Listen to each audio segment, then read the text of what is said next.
సీతమ్మవారి మెట్ట.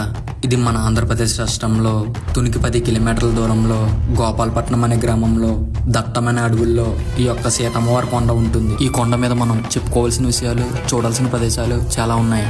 అంతకంటే ముందు ఆ ఊర్లో నుంచి అలా వెళ్తుంటే అక్కడ ఉన్న వారి మాటలు, అక్కడ కూర్చున్న వారి పలకరింపులు, ఇంకా అలా వెళ్తుంటే పొగ మంచుతో కప్పిన ఆ పంట పొలాలు, వారు పండించిన ఆ పంటలు, అక్కడున్న ఆ కొబ్బరి తోటలు చాలా బాగుంటాయి. ఇంకా సీతమ్మవారి కొండకు వెళ్ళే మార్గానికి వస్తే మనకు దారిలో కనబడే ఆ పెద్ద పెద్ద చింత చెట్లు, పెద్ద పెద్ద కొబ్బరి చెట్లు, మనకు అక్కడ కనబడే ఆ మట్టి రోడ్లు ఒక కొత్త అనుభూతిని ఇస్తూ ఉంటాయి. ఇంకా కొండ ఎక్కే మార్గానికి వస్తే ముందుగా దర్శించుకునే ఆంజనేయ స్వామి ఆలయం. కానీ ఇక్కడ కొండ ఎక్కడానికి 2 మార్గాలు ఉంటాయి. ఒకటి మెట్ల మార్గం, 2 వాహనాల మీద నుంచి వెళ్లే మార్గము.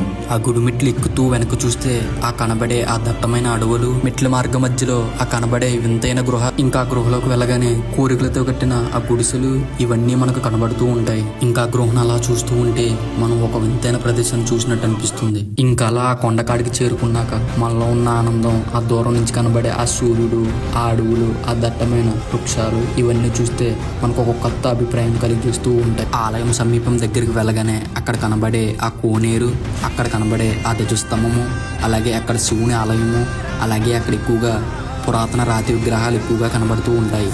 అలాగే ఆంధ్రప్రదేశ్లో ఉండే ఆలయాలు, ఇక్కడ కొన్ని ఆలయాలు ఉన్నాయని ఇక్కడికి వచ్చిన భక్తులందరూ చెప్తూ ఉంటారు. అవి ఏంటంటే తిరుపతి వెంకటేశ్వర స్వామివారి ఆలయము, అన్నవరం శ్రీ వీర వెంకట సత్యనారాయణ స్వామివారి ఆలయము, భద్రాద్రి సీతారామవారి ఆలయము, సింహాద్రి లక్ష్మీనరసింహ స్వామివారి ఆలయము, గౌరీమాతల ఆలయము, ఇంకా ఎన్నో ఆలయాలు ఈ కొండ మీద మనకు కనబడుతూ ఉంటాయి. సీతమ్మవారి దర్శనానికి అలా వెళ్తుంటే అక్కడ కోరికలతో కట్టిన ఆ ముడుపులు, అక్కడ రాతి విగ్రహాలు మనకు కనబడుతూ ఉంటాయి. ఇంకా అక్కడ సీతమ్మవారు ఒక కొండ గృహలో ఎంతో అలంకారంగా, వైభవంగా మనకు కనబడుతూ ఉంటారు. ఈ యొక్క కొండ మీదకి కార్తీక మాసంలో కొన్ని వందల మంది వస్తూ ఉంటారు. కానీ ఇక్కడ ముఖ్యమైన ప్రదేశాలు 2 ఉన్నాయి. ఆ ప్రదేశాలు ఏంటంటే, ముఖ్యమైన మొదటి ప్రదేశం ఏంటంటే అక్కడ ఉన్న సీతమ్మవారి నది. ఇక్కడున్న నీళ్లను అప్పట్లో రైతులు పంట పొలాల్లో జల్లేవారని ఇక్కడున్న గ్రామస్తులు, పూర్వీకులు చెప్తూ ఉంటారు.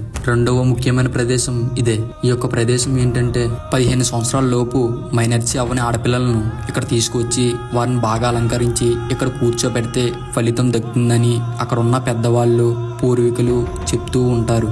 ఇలాంటి మంచి మంచి వీడియోల గురించి మన అకౌంట్ని ఫాలో చేసాను గైస్. నెక్స్ట్ టైం మళ్ళీ ఒక మంచి వీడియోతో కలుద్దాం.